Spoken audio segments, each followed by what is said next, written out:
हम लोग फिजिक्स में क्लास कर रहे थे 12th का। सबसे पहले लेक्चर 1 हो चुका था, लेक्चर 2 हो चुका था इलेक्ट्रोस्टैटिक्स में। अब इलेक्ट्रोस्टैटिक्स में लेक्चर 3 नंबर लेक्चर है बाबू, और लेक्चर नंबर ये 3 है।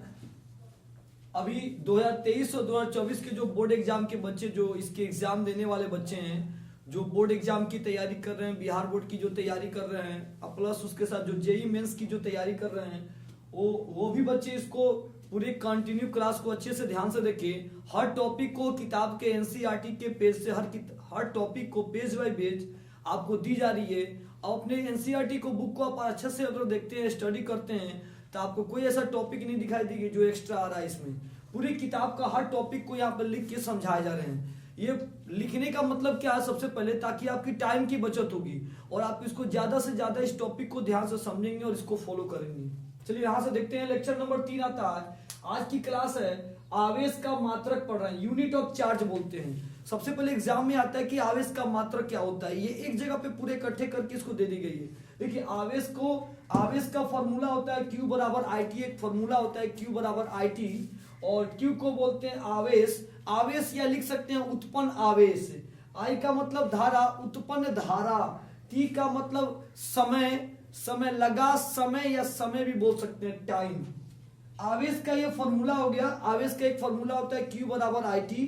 अब आता है आवेश का मात्रक। आवेश का मात्रक कूलाम होता है, जिसको हम लोग C से इंडिकेट करते हैं। और भी मात्रक होते हैं, देखिए इसके 1 माइक्रो कूलाम बराबर होता है 10 के पावर -6 कूलाम, और 1 नैनो, इसको नैनो पढ़ते हैं, 1 नैनो कूलाम बराबर 10 के पावर -9 कूलाम, 1 पीको कूलाम बराबर 10 के पावर -12 कूलाम। तो हम लोगों ने भी क्लास किया कि इसको हम लोग क्या बोलते हैं। सबसे पहले यहाँ ध्यान देते हैं, तो इसको हम लोग ऐसे लिखा हुआ है, इसको माइक्रोन पढ़ते हैं, माइक्रोन। इसको नैनो पढ़ते हैं, नैनो बोलते हैं इसको नैनो, और इसको हम लोग पीको बोलते हैं। ये आपका हो गया पीको।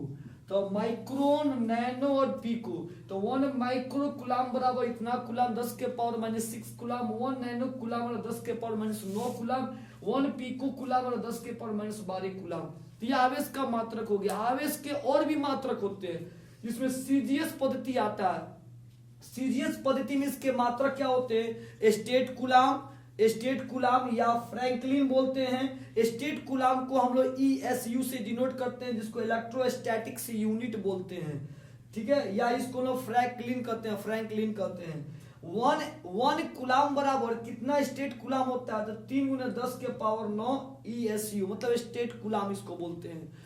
तो हम लोगों ने क्या पढ़ा कि आवेश का ऐसा मात्रक क्या होता है? कूलाम होता है। और आवेश का और भी मात्रक होते हैं, जिसको क्या बोलते हैं? 1 माइक्रो कूलाम में 10 के पावर -6 कूलाम, 1 नैनो कूलाम में 10 के पावर -9 कूलाम, 1 पीको कूलाम में 10 के पावर -12 कूलाम होते हैं। और सीजीएस पद्धति में इसका मात्रक क्या होता है? तो इस सीजीएस पद्धति में स्टेट कूलाम या फ्रैंकलिन भी लिख सकते हैं। 1 कूलाम में कितने स्टेट कूलाम होते हैं? 3 × 10 के पावर 9 स्टेट कूलाम, या ESU बोलते हैं। अब देखते हैं आवेश के बीमा सूत्र क्या होता है। देखिए आवेश का बीमा सूत्र जो होता है वो होता है AT होता है। ये कैसे बीमा सूत्र आएगा, इसको भी आपको बना के दिखा जाए कि बीमा सूत्र कैसे AT आते हैं। बड़ा A बड़ा T होता है। बीमा में पढ़े होंगे, बीमा को बड़ा ब्रैकेट में लिखते हैं। इसके अंदर कैपिटल लेटर होता है, लेटर के ऊपर पावर होते हैं। तो पावर में एक छुपा हुआ है यहाँ पे। अब आगे बढ़ते हैं। आवेश का अन्य मात्रक होता है, जिसको हम लोग फैराडे कहते हैं, जिसको F से लिखते हैं। F 1 Faraday equal to 96,500 coulomb होते हैं। ऑब्जेक्टिव में इससे क्वेश्चन बहुत ज्यादा पूछते हैं। नीट, जेई में एग्जाम में, या बिहार बोर्ड के जो बच्चे बैठे हुए हैं, किसी भी अदर बोर्ड के बच्चे बैठे हुए हैं, वहां पे इसके बारे में ऑब्जेक्टिव से क्वेश्चन पूछे जाते हैं। आवेश के बारे में, आवेश से रिलेटेड कोई भी क्वेश्चन पूछे जाएंगे, इसी के अंदर से क्वेश्चन एग्जाम में पूछे जाएंगे। पूरे टॉपिक को दे दी गई है। अब सवाल आता है कि आवेश क्या है, इसकी परिभाषा। विद्युत आवेश बोलिए या आवेश बोलिए, इलेक्ट्रिक चार्ज या चार्ज बोलिए, इसकी परिभाषा। और आवेश कितने प्रकार के होते हैं, इसकी डिफिनेशन। हम लोग थ्योरी भी साथ साथ लिखते चलेंगे, टोटल कंप्लीट है। देखिए आवेश क्या होता है। आवेश किसी पदार्थ का वह मूल गुण है जिसके बिना उस पदार्थ का कोई अस्तित्व नहीं होता है। हम लोगों ने पढ़ा आवेश की परिभाषा। आवेश पदार्थ का वह मूल गुण है जिसके बिना किसी पदार्थ का अस्तित्व नहीं है। आपको पता होना चाहिए, जब मोबाइल चार्ज ही नहीं होगा तो वो काम नहीं करेगा, यानी उसका कोई अस्तित्व नहीं है। अगर कोई इन्वर्टर चार्ज नहीं है तो वो लाइट नहीं, बल्ब नहीं जला सकता, पंखा नहीं चला सकता, टीवी नहीं चला सकता, तो उसका भी कोई अस्तित्व नहीं है। जब तक वस्तु आवेशित नहीं होगा तब तक उसका कोई अस्तित्व नहीं है। इसका मतलब ये समझाया जा रहा है टॉपिक। एक और आवेश की परिभाषा उसको देखते हैं। किसी द्रव्य, द्रव्य का मतलब पदार्थ होता है, किसी द्रव्य पे आवेश का एक ऐसा गुण जिसके कारण वह विद्युतीय चुंबकीय क्षेत्र उत्पन्न करता है।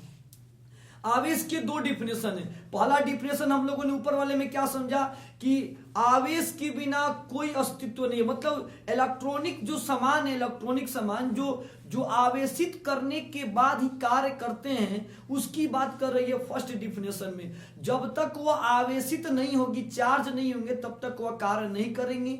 चार्ज है तो अस्तित्व में है, चार्ज में नहीं है अस्तित्व में नहीं है।